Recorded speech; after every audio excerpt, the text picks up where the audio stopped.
Inside the ultra-processed food problem, how modern diets got so toxic. Every day, you probably eat foods that look normal, taste amazing, and seem completely harmless. But what if I told you that many of these foods aren't actually foods anymore there? Products engineered in factories using ingredients most of us can't even pronounce. Ultra-processed foods have quietly taken over modern diets. And scientists are now warning that they may be far more harmful than we ever realized. In the next few minutes, we're breaking down what ultra-processed foods really are, why they've become nearly impossible to avoid, and whether they're slowly damaging your body without you even noticing. This is the truth behind the food on your plate. In today's video, we're going to explore something that has quietly taken over our grocery stores, our kitchens, and even our daily eating habits, yet most people still don't fully understand what it is. We're talking about ultra-processed foods, a term that has become a buzzword in conversations about nutrition, health, and the modern food environment. You have probably heard it from influencers, doctors, documentaries, and the media. But what does the term really mean? Are ultra-processed foods simply foods made in factories? Are they automatically bad? Or is the debate a lot more complicated than that? By the end of this video, you'll have a much clearer understanding of what ultra-processed foods are, how they are defined, why they dominate our diets, how they affect physical and mental health, and what you can realistically do to make healthier choices that work for your lifestyle. To begin, we need to break down the term ultra-processed foods, because it often gets tossed around without a clear explanation. The phrase comes from the NOVA classification system, which separates foods into 4 categories based on how heavily they are processed. Foods that fall into the ultra-processed category typically undergo several industrial-level transformations, meaning they're not just chopped, cooked, or frozen. They're broken down into their chemical components, restructured, and combined with additives that most people don't use at home.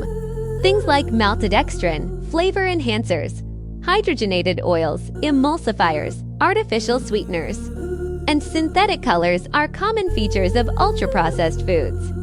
These foods often begin with extracted starches, refined oils, proteins that are isolated from their natural sources, or sugars produced in large industrial quantities.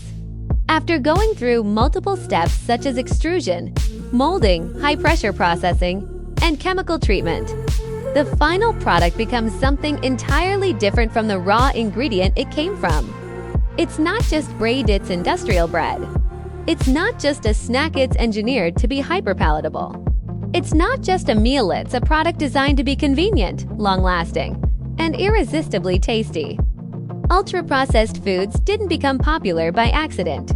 Their dominance is the result of a perfect storm of economics, marketing, technology, and lifestyle changes.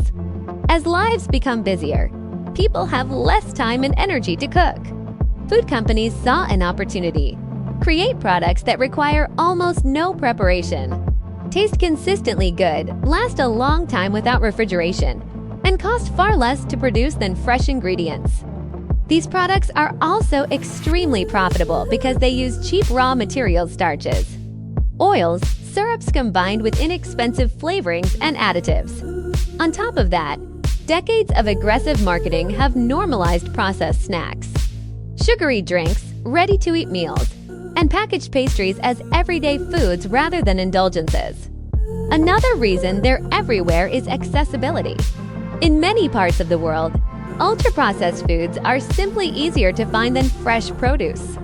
People with limited time, limited cooking skills, and limited budgets naturally gravitate toward them.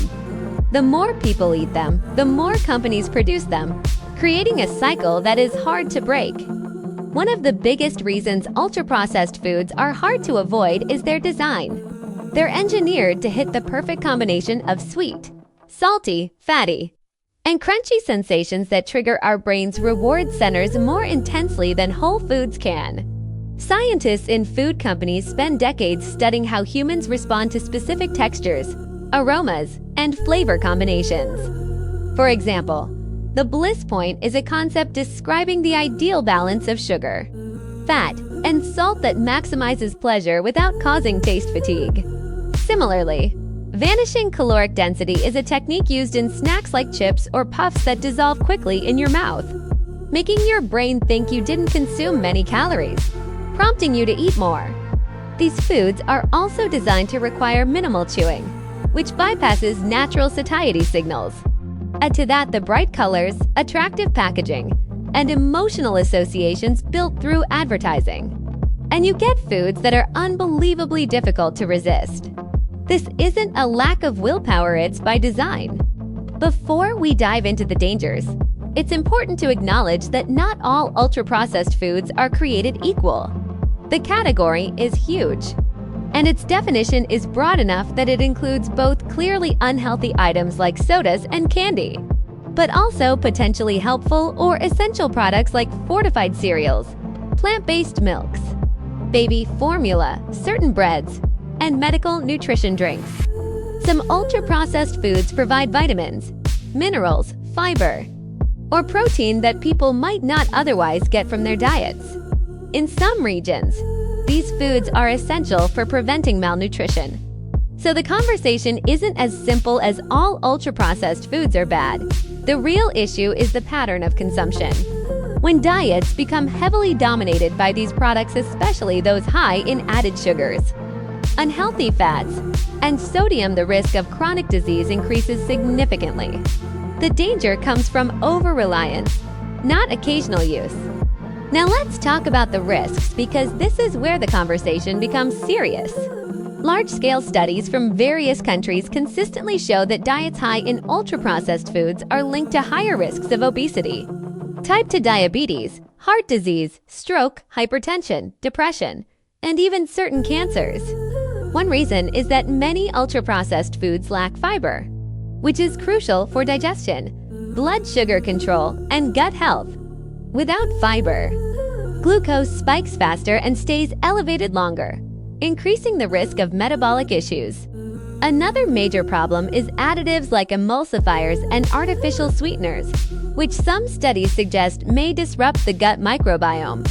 Since gut bacteria play a role in immune function, mood regulation, inflammation, and nutrient absorption, any disruption could have significant long-term consequences. There's also the issue of chronic inflammation.